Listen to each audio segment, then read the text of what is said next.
of the Nicolaitans, whatever those beliefs and practices were. And these are wonderful attributes. And I think much of those could be applied to us as a church and perhaps us as Christians. Hard work is good. Persevering and not giving up is good. Knowing the difference between right and wrong and choosing right is very good. It's very hard at times as well. Enduring hard times is no fun. But we are commended for hanging in when the going gets tough. And we are commended for not growing weary. And we're commended for avoiding and hating harmful beliefs and practices, whatever they may be, perhaps to our own situation. Oh, but just when we're thinking, this is wonderful, and just when the Ephesian church is feeling the love and the affirmation from John, there's a but, and it's a rather big but. And he says in verse 4, Yet I hold this against you. What's coming? And John says this, you have forsaken your first love. You've forsaken your first love.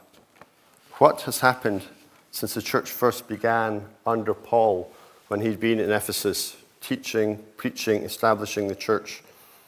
The church has somehow drifted from its most important and essential part of its faith to love, its first love. To love God with all their heart and soul and strength, and to love their neighbors as themselves. This is what the Ephesians were being pulled up for by John. Their zeal for truth and right doctrine had become more important than loving God and loving their neighbor. And they're called out in the strongest terms for their misplaced devotion. Repent or you'll go, he says. It's really, really strong words. According to this verse, there are serious implications for not loving God and not loving our fellow human beings. Could we even apply this in our own church? For example, could this mean that our church risks failing if we don't love each other deeply? Is it possible for us to work hard, to persevere, to have the right beliefs, but actually to have damaged or broken relationships with one another? If so, and we're to apply this severe warning to ourselves, then we're called out, reconcile, get right with one another.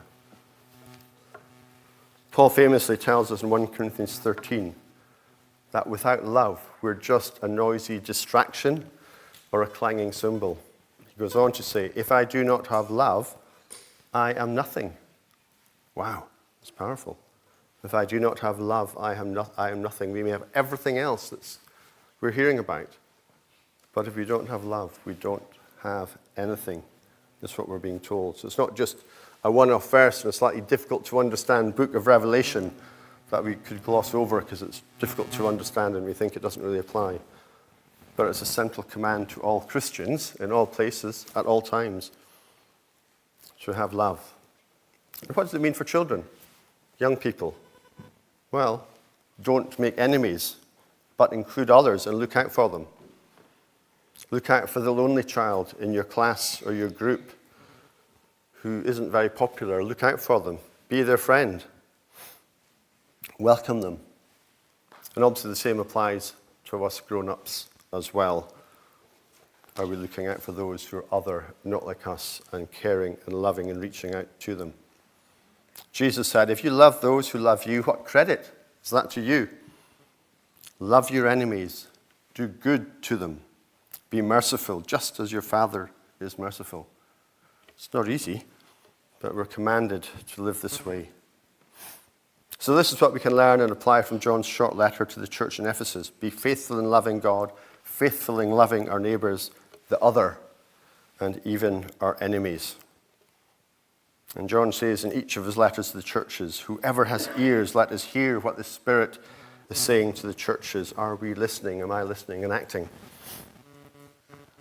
And as we close, the next slide for Smyrna. Thank you, Donald. What might the Spirit be saying to us that he said to the church in Smyrna, or Izmir as it is today? There's no hint of criticism at all to the church in Smyrna. John tells us it's suffering affliction and it's materially very poor. The church is already suffering, and sadly, John says it's about